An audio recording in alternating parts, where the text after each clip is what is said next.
Hi friends, welcome back to channel Vino's kitchen. இன்றைக்கி வீடியோவில் நம்ம என்ன ரெசிபி பார்க்க போகிறோன்னா உடச்சி ஊற்றின முட்டை குழம்புங்க.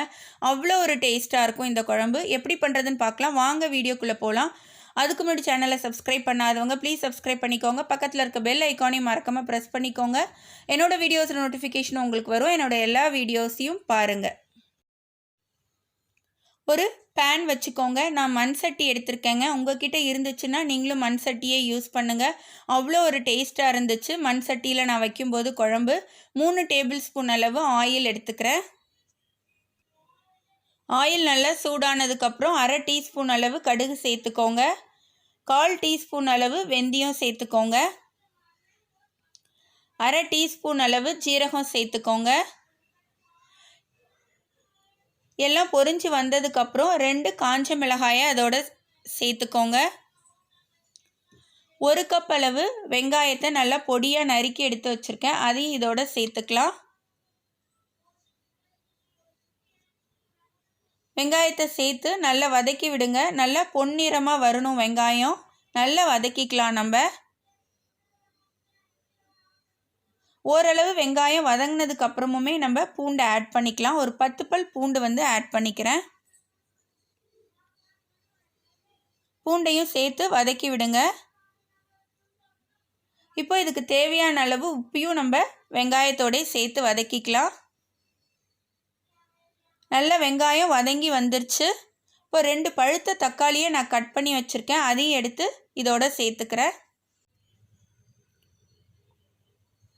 தக்காளியும் சேர்த்து நல்லா குழஞ்சி வெந்து வர அளவுக்கு வதக்கிக்கோங்க. நான் ஆல்ரெடி உப்பு ஆட் பண்ணியிருக்கிறதுனால தக்காளி சீக்கிரமாக வதங்கி வந்துடும். நல்லா தக்காளி வதங்கி நல்லா குழஞ்சி வந்துருச்சு பாருங்கள். இப்போ இதோட மசாலா ஆட் பண்ணிக்கலாம். 1/4 டீஸ்பூன் அளவு மஞ்சள் தூள் சேர்த்துக்கோங்க. 2 டேபிள் ஸ்பூன் அளவு குழம்பு மிளகாய்த்தூளுங்க. நம்ம வீட்டில் அரைச்சி யூஸ் பண்ணுற மிளகாய்த்தூள், குழம்பு மிளகாய்த்தூளே யூஸ் பண்ணிக்கலாம். 2 டேபிள் ஸ்பூன் அளவு சேர்த்து அந்த வெங்காயம் தக்காளியோட ஒரு 30 செகண்ட்ஸ் வதக்குங்க. இந்த பச்சை ஸ்மெல் எல்லாமே போயிடும். இப்போ இதோட ஒரு 1 கப் அளவு தண்ணி சேர்த்துக்கலாம்.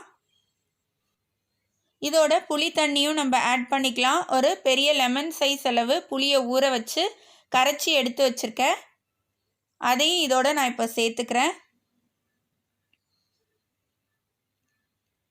இது எல்லாத்தையும் சேர்த்து ஒரு 3 நிமிஷம் நல்லா கொதிக்க விடுங்க.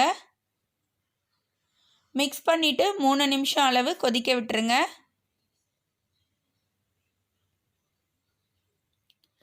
இந்த ஸ்டேஜில் நீங்கள் காரம் உப்பு எல்லாமே கரெக்டாக இருக்கான்னு பார்த்துக்கலாம். இப்போ நல்லா ஒரு 3 நிமிஷம் கொதிச்சு வந்துருச்சு. இப்போ நம்ம முட்டையை ஆட் பண்ணிக்கலாம். முட்டையை நம்ம உடச்சி ஊற்றும்போது ரொம்ப பொறுமையாக ஊற்றணும்.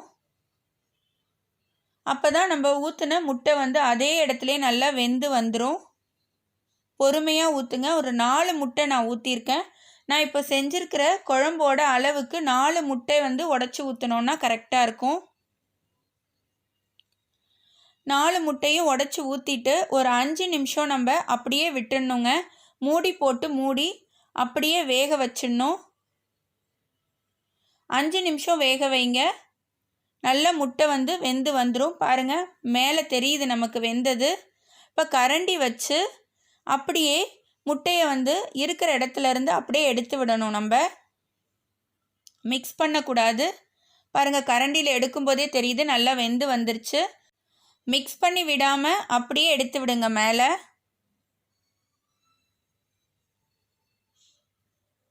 இந்த குழம்புக்கு சைட் டிஷ்ஷே தேவை கிடையாதுங்க. விருப்பம்னா நீங்கள் ஒரு அப்பளம் பொரிச்சு கூட இதோட சேர்த்து சாப்பிடலாம். இதில் இருக்கிற முட்டையவே நம்ம சைட் டிஷ்ஷாக யூஸ் பண்ணிக்கலாம்.